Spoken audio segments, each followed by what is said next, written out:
Also anfangen tust mit dem Mehl, eine Prise Salz rein, ein bisschen Öl und ein lauwarmes Wasser. Den Teig knetet man dann. Das muss man ein bisschen ins Gespür kriegen, wie weich der sein sollte. Dann ölt man den rundherum ein, gibt ihn auf einen Teller und eine Klarsichtfolie drüber und lässt ihn dann mindestens eine halbe Stunde stehen. In der Zwischenzeit kann man die Äpfel schneiden. Wir geben keine Rosinen rein, weil es unsere Gäste oft einmal nicht mögen. Und das haben wir dann aufgehört. Und dann braucht man ein bisschen zerlassene Butter.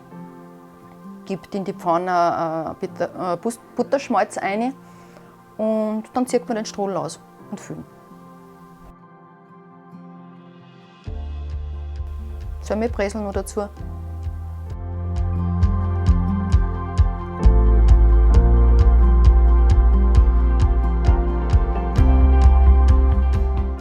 Und dann kommt in die Pfanne.